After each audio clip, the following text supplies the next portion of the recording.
Do livro Caminho, Verdade e Vida, capítulo 71 de 180, para testemunhar, psicografado pelo médium Chico Xavier, através do Espírito Emmanuel.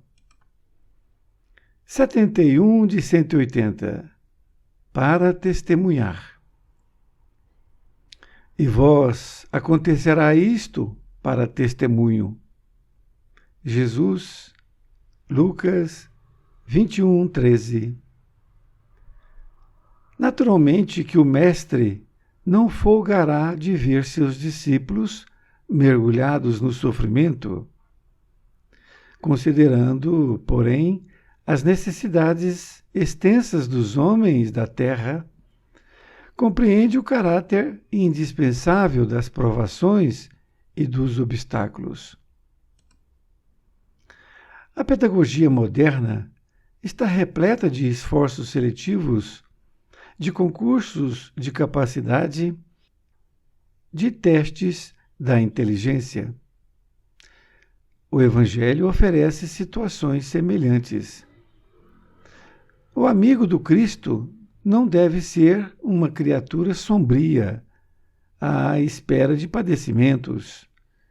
Entretanto, conhecendo a sua posição de trabalho, num plano como a Terra, deve contar com dificuldades de toda sorte. Para os gozos falsificados do mundo, o planeta está cheio de condutores enganados. Como invocar o Salvador para a continuidade de fantasias? Quando chamados para o Cristo, é para que aprendamos a executar o trabalho em favor da esfera maior, sem olvidarmos que o serviço começa em nós mesmos. Existem muitos homens de valor cultural que se constituíram em mentores dos que desejam mentirosos regalos no plano físico. No Evangelho, porém, não acontece assim. Quando o Mestre convida alguém ao seu trabalho, não é para que chore em desalento ou repouse em satisfação ociosa.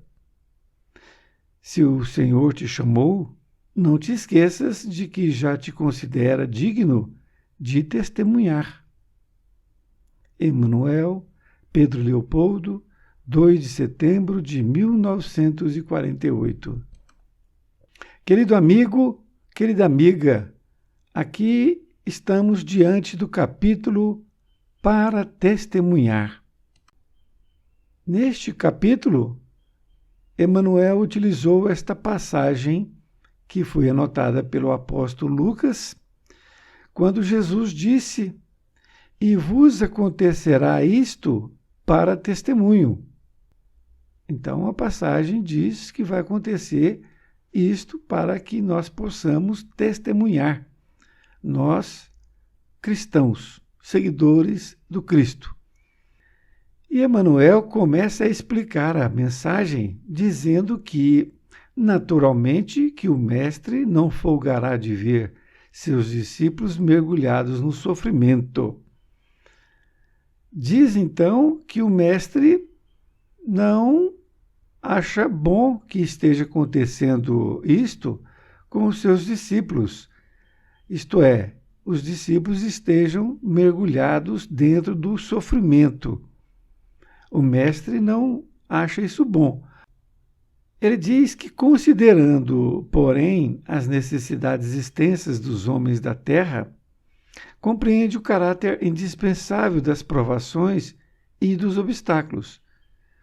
Informa Emmanuel que, considerando as necessidades dos homens aqui na terra ainda, é compreensível o caráter indispensável das provações e dos obstáculos. Isto é, ainda é necessário estas provações e esses obstáculos, porque ainda estamos saindo do mundo de expiações e provas. Nesta outra parte diz: a pedagogia moderna está repleta de esforços seletivos, de concursos de capacidade, de testes da inteligência. Informa ele que a pedagogia que nos ensina tem muitos esforços seletivos para que possa, em concursos, escolher a capacidade, com testes também de inteligência, isto é, ver aqueles que são os melhores. E Emmanuel agora diz que o Evangelho oferece situações semelhantes. Isto é, assim como na Terra, a pedagogia atua fazendo uma seleção nas pessoas para o trabalho, o Evangelho tem também essas mesmas situações, para que sejamos considerados verdadeiros cristãos. Ele diz aqui que o amigo do Cristo não deve ser uma criatura sombria, à espera de padecimentos. Entretanto, conhecendo a sua posição de trabalho, num plano como a Terra, deve contar com dificuldades de toda sorte. Nos lembra que Emmanuel, que nós, seguidores do Cristo, não devemos de forma nenhuma sermos uma criatura sombria. Muito menos à espera de padecimentos, ficarmos ali como coitadinhos, nada disso. Mas ele diz que, entretanto, conhecendo a sua posição de trabalho, isto é, quando a gente conhece a nossa posição de trabalho, num plano como a Terra, que é um plano, como dissemos, de expiações e provas, é claro que nós temos que contar com as dificuldades de toda sorte. É claro que elas virão. Agora, é importante também nós lembrarmos que as dificuldades, os obstáculos que nos aparecem no dia a dia, na verdade são oportunidades de crescimento. É um outro olhar. Há pessoas que veem as dificuldades como castigo de Deus ainda, e na verdade são oportunidades de crescimento, porque uma vez que você ultrapassa essas dificuldades, você se sente mais fortalecido. Ele diz ainda que para os gozos falsificados do mundo, o planeta está cheio de condutores enganados. Ele está dizendo que esses gozos falsificados do mundo, uma falsa alegria, uma falsa felicidade, o planeta tem muitos condutores que estão conduzindo pessoas para essas falsidades. Nesta outra parte, ele diz: como invocar o Salvador para a continuidade de fantasias? Ele faz uma pergunta. Nós vamos invocar Jesus para que continuemos nessas fantasias? Diz ainda: quando chamados para o Cristo, é para que aprendamos a executar o trabalho em favor da esfera maior, sem olvidarmos que o serviço começa em nós mesmos. Desta feita, ao invés de nós ficarmos invocando Cristo para continuarmos com nossas fantasias, é preciso que nós chamamos o Cristo para que nós possamos aprender a executar o trabalho em favor da esfera maior. Isto é, nós somos trabalhadores de Cristo para a esfera maior. Porque se somos trabalhadores de Cristo, Cristo faz parte da esfera maior, nós estamos trabalhando para Jesus. É assim. E ele continua dizendo que sem olvidarmos, ou seja, sem esquecermos que o serviço começa em nós mesmos. Isto é muito importante. O serviço começa em nós. Se você quer a ajuda de Jesus, de Deus, dos bons espíritos, para qualquer atividade, você terá essa ajuda. Agora, primeiro comece a trabalhar. Dê o exemplo. Porque se você não começar, não vai adiantar. Não vai cair do céu nenhuma ajuda se você não quer ser ajudado. Você tem que começar, não é? A pegar ali no cabo da enxada, podemos assim, de forma figurada dizer. Continua dizendo, existem muitos homens de valor cultural que se constituíram em mentores dos que desejam mentirosos regalos no plano físico. Ele está dando uma informação interessante, dizendo que muitos homens de valor cultural, não é? Pessoas altamente instruídas, não significa com valor moral, e sim cultural, que são coisas diferentes. E eles constituíram em mentores, ou seja, eles se transformaram em mentores daqueles que desejam mentirosos regalos no plano físico. Aquelas pessoas que estão querendo regalos, né, brindes no plano físico, aí apareceram esses mentores, que se auto-intitularam mentores, para que pudesse dar vazão a essa mentira. Por isso é muito importante nós termos Cristo como mestre e guia.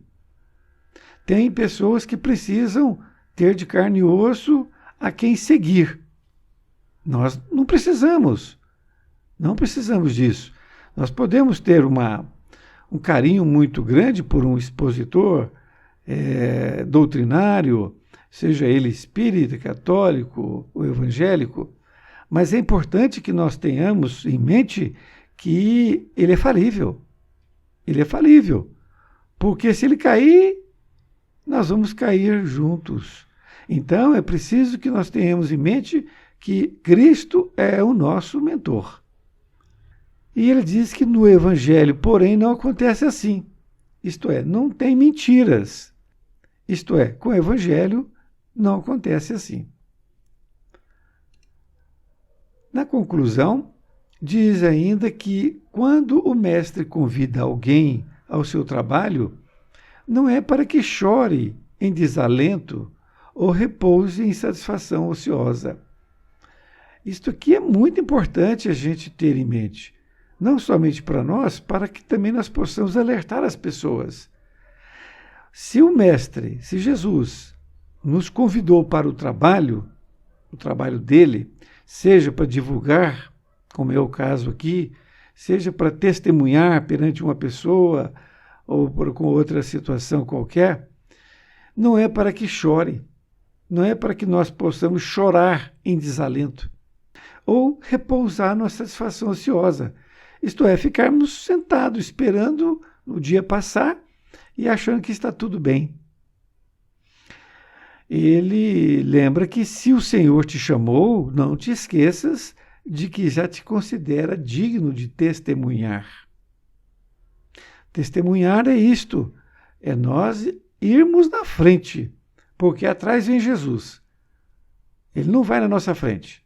Quem vai na frente somos nós. Nós é que temos que ir na frente para que ele possa vir atrás nos empurrando, nos alegrando, nos incentivando para que nós possamos ir em frente. Lembremos bem disso, que ele aguarda que sejamos dignos de ser chamados de cristãos. Para isto é necessário que nós possamos ir na frente, pegarmos o nosso cabo de enxada e irmos na frente. É uma lição para que nós possamos verificar se nós estamos choramingando, esperando, de forma triste, de forma lamentosa, para que isso não faça parte de nossa vida, que nós temos que ir à frente. Um grande abraço, até mais ver e fique com Deus.